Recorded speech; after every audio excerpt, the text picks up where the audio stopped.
কোরবানি গোশত বন্টন নিয়ে আমাদের টেনশনের কোনো শেষ নাই, এত প্রশ্ন এই বিষয়ে আসে বলার মতো না। কোরবানি গোশতকে 3 ভাগে ভাগ করা মুস্তাহাব বা উত্তম। এই হুবহু 3 ভাগ না করে কেউ যদি 4 ভাগ করে বা 2 ভাগ করে বা একটু হেরফের করে তাতে কোরবানির অসুবিধা হবে না, কিন্তু উত্তম হলো এটা। আল্লাহ রাব্বুল আলামিন কোরআনে কারিমে বলেছেন ফাতআইমু ফাকুলু মিনহা ওয়া আত'আমুল কানিআ ওয়াল মু'তার। আর জায়গায় বলেছেন ফাকুলু মিনহা ওয়া আত'আমুল কানিআ ওয়াল বাইসাল ফাকির। এক জায়গায় বলেছেন আল বাইসাল ফাকির, আর জায়গায় বলেছেন আল কানিআ ওয়াল মু'তার। সর্বসাকল্যে 3টা শ্রেণী এখান থেকে পাওয়া যায়। নাম্বার 1, নিজের জন্য একটা অংশ রাখা, নিজের পরিবারের জন্য। আরেকটা অংশ হলো দরিদ্র অসহায় গরিব মানুষদেরকে, ফকিরদেরকে। আর আরেকটা অংশ হলো আপনার প্রতিবেশী আত্মীয় স্বজন যারা হয়তো মানুষের কাছে হাত পাততে পারে না, এরকম মানুষদেরকে। 3 ভাগে 3টা ভাগ করে আপনি কোরবানি পশু বন্টন করবেন। হুবহু 3 ভাগ নাও, একটু কম বেশি হলো, নিজে একটু কম রেখে বেশি দিলেন বা একটু বেশি রেখে কম দিলেন, তাতে কোরবানির অসুবিধা হবে না। আর গরিবদের মধ্যে বন্টন করার ক্ষেত্রে সবচেয়ে উত্তম হয়, বিশেষ করে আজকাল আমাদের সমাজে কিছু মানুষ আছে যারা মানুষের কাছে হাত পাততে পারে, তারা বাড়ি বাড়ি যায় কোরবানির গোশত কালেকশন করে, তাদেরকে আপনি দিবেন। যারা চায় ভিখারি তাদেরকে ধমক দিবেন না, না দিতে পারলেও। কিন্তু এর চেয়ে বেশি ইম্পর্টেন্ট, এর চেয়ে বেশি গুরুত্বপূর্ণ হলো যে মানুষগুলো কোরবানি করে না কিন্তু মানুষের কাছে হাতও পাততে পারে না, তাদেরকে খুঁজে খুঁজে বের করে যদি তাদের বাসায় বাসায় গিয়ে পৌঁছে দিয়ে আসেন, সেটা হবে সবচাইতে উত্তম। শহরে গ্রামে বিভিন্ন ক্ষেত্রে এরকম মানুষ পাবেন, সম্ভ্রান্ত, খুব লাজুক, খুব ভদ্র ফ্যামিলি, তারা কষ্টে আছেন। বিশেষ করে অনেক মানুষ দেখতে মনে হচ্ছে ফিটফাট ভালোই আছে, কিন্তু অনেকদিন চাকরি নাই, বেচারার ব্যবসা বাণিজ্য নাই, আয় ইনকাম নাই। এই মানুষগুলোকে খুঁজে খুঁজে তাদের বাসা বাসায় গোশত পৌঁছানো, এটা হলো সবচেয়ে জরুরি কাজ। এই জন্য এই কাজটা আমরা কোরবানিতে খুব বিশেষভাবে খেয়াল করব, চেষ্টা করবো ইনশাআল্লাহ।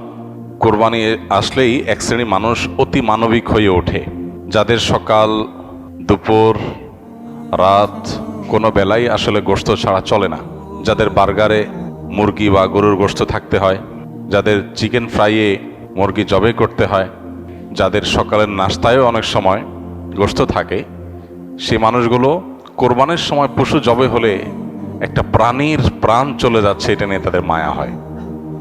তাদের বার্গার চাবানোর সময় তাদের সে কথাটা মনে হয় না। এই জিনিসটা একেবারেই অনেক পুরাতন, আমাদের দেশে প্রতি বছর কোরবানি আসলে এই জিনিসটা আমাদের চোখে পড়ে। এই মানুষগুলোর জবাব দেওয়ার তো প্রয়োজন হয় না। কোরবানির সমালোচনাকারীরা যখন বার্গার খায় তখন তার বার্গারই তার জবাব দেয়, তারা যখন বিরিয়ানি খায় তখন তার বিরিয়ানির গোশতের টুকরাই তার জবাব দেয়।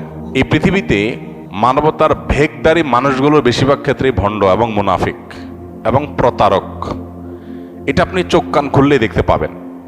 আমাদের দেশেও দেখবেন অতি সুশীল, অতি মানবতাবাদী, অতি অধিকার কবচানো মানুষগুলো, তারা দেখবেন সবচেয়ে বেশি অমানুষ এবং সবচেয়ে বেশি অমানবিক কার্যক্রমের সমর্থক। আপনি দেখবেন মুসলমানদের রক্ত নিয়ে যদি হোলি খেলা হয় তারপরও তারা চুপ থাকবে, কিন্তু মুসলমান ছাড়া অন্য কারোর চুন থেকে পান থেকে চুন খসলেই তারা সেখানে গেলে রব তোলে। তো এই মানুষগুলোর কথাকে বিশেষভাবে আমল দেওয়ার বিশেষ কোনো প্রয়োজন নাই। কোরবানি এটা শুধুমাত্র ইবাদতই না, এর মাধ্যমে শুধুমাত্র আমাদের আল্লাহর সন্তুষ্টি লাভের সুযোগ হয় সেটাই না, এর মাধ্যমে আমাদের আরো বিপুল পরিমাণ উপকারিতা হয়। আমাদের অর্থনৈতিক উপকারিতার কথা যদি আমরা শুধু চিন্তা করি তাহলে 2022 সালে বাংলাদেশে 99,50,763টা পশু কোরবানি হয়েছে। 99,50,763টা পশু কোরবানি হয়েছে 2022 সালে।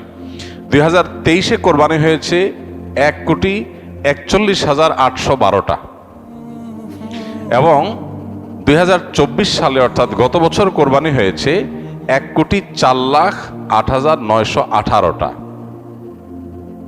এই যে 1 কোটির অধিক পশু কোরবানির ঈদের দিন জবে হয় সারা দেশে, এই পশুগুলো এক সময় আমরা ভারত থেকে অনেকটাই আমদানি করে তারপরে কোরবানি করতে হতো, বা কোরবানিটা অনেকটা ভারতের আমদানির উপর নির্ভর ছিল। কিন্তু আপনারা জানেন গেল কয়েক বছর ধরে, এমনকি এবছরও আমরা ইতিমধ্যে পত্র পত্রিকা দেখেছি যে আমাদের দেশে 1 কোটি পশু কোরবানি করার জন্য 1 কোটি পশু বাংলাদেশে প্রস্তুত আছে, আমদানির উপর নির্ভর করতে হবে না। এই যে পশু উৎপাদন, এই যে কৃষি বিপ্লব, কোরবানি যদি না থাকতো তাহলে দেশে এই প্রতি কোরবানিতে 1 কোটির অধিক পশু কোরবানি করার জন্য এই পশু উৎপাদন করা, এটা আসলে এদেশে হয়ে উঠত না। অতএব শুধুমাত্র এই একটা কারণে যারা ব্যক্তিগতভাবে হয়তো ইসলামকে দেখতে পারেন না বা নাস্তিক বা অন্য ধর্মের অনুসারী, তারা দেশের, আমাদের মতো গরিব দেশের অর্থনৈতিক উন্নতির প্রয়োজনে তারা কোরবানিকে সমর্থন না করার কোনো কারণ থাকতে পারে না। ডয়েচে ভেলের একটা রিপোর্ট কোরবানিকে ঘিরে তারা করেছিল বেশ আগে। সেখানে তারা দেখিয়েছিলেন যে কোরবানিকে ঘিরে, কোরবানির ঈদের এই মৌসুমকে ঘিরে বাংলাদেশে 1 লক্ষ কোটি টাকার লেনদেন হয়। কত টাকা? 1 লক্ষ কোটি টাকা।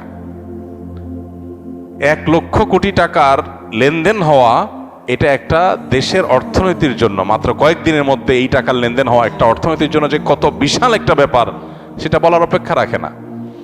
এদেশের বহু মানুষ গ্রামে গঞ্জে তারা তাদের পুষ্টির যে যোগান, আমিষের যে যোগান, সেটা তারা তাদের উপার্জন দিয়ে সবসময় করতে পারেন না। কোরবানির সময় তারা যে গোশতগুলো পান, এটা দিয়ে সপ্তাহ 10 দিন, 20 দিন, 1 মাস পর্যন্ত অনেকে তাদের ফ্যামিলির বাচ্চা কাচ্চাদেরকে সাথে নিয়ে একটু একটু করে খেতে পারেন। গর্ভধারণকারিণী মা থেকে নিয়ে শুরু করে একেবারে সর্বস্তরের মানুষের শরীরে বেঁচে থাকার জন্য যে আমিষের প্রয়োজন, সুস্থ থাকার জন্য যে পরিমাণ আমিষের প্রয়োজন, সেটা অনেকে জোগাড় করতে পারেন না। এই কোরবানি সারা দেশের ধনী গরিব সবার বাসায় আমিষের ব্যবস্থা করে। এটা না হলে বহু গরিব মানুষ সারা বছরে তারা আমিষের দেখাও হয়তো অনেকে সেভাবে পেত না। দ্বিতীয়ত, চামড়া শিল্প। গতকালকে সম্ভবত পত্রিকায় দেখেছি যে সম্ভবত বাণিজ্য উপদেষ্টার বরাতে এটা নিউজ হয়েছে যে কয়েক লক্ষ মেট্রিক টন লবণ সরকার মাদ্রাসাগুলোকে দিতে চায় চামড়া সংরক্ষণ করবার জন্য। চামড়া শিল্প, এই চামড়া শিল্প দিয়ে একটা দেশ অনেক দূর এগিয়ে যেতে পারে, এটা যথাযথ ব্যবস্থাপনার মাধ্যমে। 1 কোটি পশু যদি কোরবানি হয় মাত্র ঈদের একটা দিনে বা 2-3 দিনে, তাহলে সেক্ষেত্রে এই 1 কোটি পশুর চামড়া দিয়ে কত কিছু না করা সম্ভব শুধু এটার সঠিক ব্যবস্থাপনা করা গেলে। ইতালি সহ পৃথিবীর অনেক উন্নত দেশ আছে যাদের অর্থনীতির অনেক বড় একটা চালিকা শক্তি হলো তাদের জুতা শিল্প, চামড়া শিল্প। তো সেটার একটা বিরাট সম্ভাবনার দুয়ার উন্মোচন করে এই কোরবানি। তৃতীয়ত, কোরবানিকে ঘিরে এই যে 1 লক্ষ কোটি টাকার লেনদেন হয়, এটা শুধু পশু কেনা বেচার ব্যাপার না, এর সঙ্গে খড় যারা কেনা বেচা করে পশুর খাদ্য হিসাবে, শহরের মানুষ খড় কিনতো না সারা বছর, কিন্তু এই উপলক্ষে অনেক অসহায় গরিব সাধারণ মানুষ, অনেক বেকার যুবকরা খড় কিনে সেটা বিক্রি করে বা খড় সংগ্রহ করে সেটা বিক্রি করে, তাদের উপার্জন হয়। এবং এর সাথে ভুসি, খৈল, এমন মৌসুমি বিভিন্ন ব্যবসা হয়। প্রত্যেকটা পাড়া মহল্লাতে ছোট ছোট যুবকরা, বিভিন্ন যুবকরা ছোট ছোট উদ্যোগ নিয়ে ছোট ছোট পরিসরে তারা দেখা যায় যে কয়েকটা পশু কিনে তারা একটা কোরবানির ছোট হাট করছে বা সেটা কেনাবেচা করছে, এবং এর ফলশ্রুতিতে তাদের একটা উপার্জনের মাধ্যম হয়ে যাচ্ছে। ঠিক একইভাবে গোশত কাটার জন্য আপনার কামার যারা, এই কামারদের সারা বছরে সবচেয়ে বেশি ব্যবসা হয়, সবচেয়ে বেশি কেনাবেচা হয়, কাজ পায় তারা কোরবানির মৌসুমে। কারণ দাও, ছুরি, বটি, ধামা, এগুলো সবগুলো ধার দেওয়া, তৈরি করার একটা বিরাট মহড়া পড়ে যায় কোরবানির ঈদকে ঘিরে। তাহলে এর সাথে শত শত হাজার হাজার কামারের পরিবারের অর্থনৈতিক বিষয় জড়িয়ে আছে, উপার্জন এখানে জড়িয়ে আছে। এর পাশাপাশি গোশত কাটার জন্য যে কাঠের গুঁড়ি দরকার হয়, হাজার হাজার লক্ষ লক্ষ টুকরা গুঁড়ি তৈরি হয়, এর সাথে আপনার সমিলের শ্রমিকদের আয় জড়িত আছে, তাদের উপার্জন জড়িত আছে। এভাবে যদি আমরা একটু খেয়াল করি তাহলে দেখব যে শত শত হাজারো আইটেমের আপনার উপকারিতা, সুফল এটা কোরবানি থেকে আমরা পাই। অতএব আমরা যদি একটু খেয়াল করে দেখবো এভাবে বহুবিধ উপকারিতা কোরবানির মাধ্যমে আমরা পেয়ে থাকি। বিধায় কোরবানির এই ইবাদতটিকে মুসলমান হিসাবে আমরা এটাকে ইবাদত হিসাবেই দেখব। এর পাশাপাশি ইবাদতের বাইরেও এটা আমাদের জাতীয় অর্থনীতিতে যে কত বড় একটা ভূমিকা রাখে সেটা বোঝার জন্য আসলে খুব বেশি পণ্ডিত হওয়ার প্রয়োজন নেই। একটু চোখ কান খুলে তাকালে আমরা যে কেউই সাদা চোখেও বুঝতে পারবো। অতএব কোরবানির বিরোধিতা করা এটা মূলত জাস্ট মুসলমানদের বিরোধিতা করার যে অন্ধ আপনার প্রবণতা আছে, মুসলমানদের বিরোধিতা করার যে একটা প্রবণতা আছে, সেখান থেকে এটা হয়েছে। এর বাইরে এর পেছনে কোনো যৌক্তিকতা নেই, এবং তাদের জবাব আমাদের মনে হয় না যে খুব বেশি দেওয়ার দরকার আছে। অতএব কোরবানির ইবাদত যত বেশি সম্পাদন হবে, যত বেশি এটা বাস্তবায়ন হবে, তত বেশি আমরা অর্থনৈতিকভাবে এগিয়ে যাব, তত বেশি এর সুফল সমাজ ভোগ করতে থাকবে ইনশাআল্লাহ।